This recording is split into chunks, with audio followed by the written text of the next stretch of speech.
Bukan bakpia apalagi lumpia, bukan pula gudeg yang manis kayak si dia. Ini loh fams, ada sajian spesial dari Jogja yang cocok dibawa buat oleh-oleh calon mertua. Namanya pai salak Jogja alias paijo. Bentuknya cantik, bahan bakunya juga unik.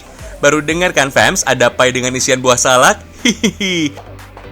Fams, daerah istimewa Yogyakarta memiliki 1 wilayah kota dan 4 wilayah kabupaten, salah satunya adalah Sleman. Selama ini salak pondoh menjadi buah khas unggulan dari Kabupaten Sleman. Sejak era dekade 1990-an, salak pondoh Sleman mampu mendominasi pasar buah di kancah domestik. Bahkan nama besarnya sudah tembus ke pasar ekspor internasional. Sayangnya, seiring waktu dominasi salak pondoh mulai meredup. Persaingan dengan buah ataupun varietas salak jenis lain membuat popularitas salak pondoh makin merosot. Soal harga pun ikut berdampak, terutama saat periode panen raya. Harga salak pondoh dari Sleman bisa terjun bebas. Malah katanya pernah loh jatuh ke angka 1.000 sampai 3.000 rupiah aja per kilogramnya. Beruntung berkat kreativitas dan kepedulian atas nasib salak pondoh dari Sleman, terlahirlah inovasi kuliner pai salak Jogja fams. Ayolah kita mampir ke rumah produksinya, kita intip proses buat pai salak Jogja langsung di pabriknya. Berlokasi di Sinduharjo, Kecamatan Ngaglik, Kabupaten Sleman, Yogyakarta, hampir setiap hari seperti inilah aktivitas dapur produksi oleh-oleh baru dari Yogyakarta ini, fams. Di antara sekian banyak jenis dari buah salak, salak pondoh menjadi salah satu yang paling populer di negeri kita. Dari jenis buah salak pondoh inilah yang menjadi bahan dasar utama kue yang mau kita buat, fams. Ingat, yang dipakai cuma daging buahnya saja. Untuk kulit bersisik dan kulit arinya harus terkupas dan dibersihkan dulu. Buah salak pondoh yang sudah matang, dagingnya cukup tebal, punya rasa yang manis dengan sensasi sepat yang khas buah salak. Untuk diolah menjadi pai, daging buah terlebih dulu harus dipotong menjadi ukuran yang lebih kecil. Tujuannya sih untuk mempermudah proses selanjutnya. Ini nih proses berikutnya. Daging buah salak yang sudah terpotong lanjut dihaluskan dengan mesin. Proses ini akan hasilkan selai buah salak sebagai isian painya nanti. Awas ya kak, hati-hati, mesin parutnya tajam banget tuh. Dalam sekali produksi fams, puluhan kilogram selai buah salak bisa dibuat, tergantung jumlah pesanan yang masuk di hari itu. Selain hasil parutan, daging buah salak selanjutnya akan dimasak hingga warnanya berubah menjadi semakin kecoklatan. Proses ini mirip-mirip gitu kayak bikin selai nanas untuk kue nastar. Oh iya, banyaknya bahan baku buah salak yang dipakai terkadang cita rasanya berbeda-beda. Ada yang manis, tapi ada juga yang asam, bahkan sepat.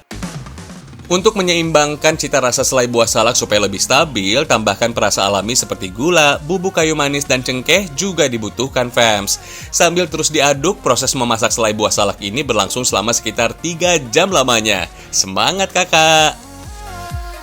Sekarang kita bikin kulit painya dulu yuk. Ini dia bahan yang dibutuhkan. Ada tepung terigu, mentega, selai salak, kuning telur, dan bahan yang lainnya. Fams, pai adalah sejenis pastry yang populer di Amerika. Konon, hidangan ini sudah ada sejak zaman Mesir kuno. Pada zaman Romawi abad pertengahan, pai sering dipakai untuk membungkus daging dan bahan lain agar tetap lembab selama dimasak. Seiring dengan perkembangan zaman, kulit pai terus diolah dengan resep yang semakin kaya rasa dan dapat dikonsumsi bersama dengan aneka isiannya.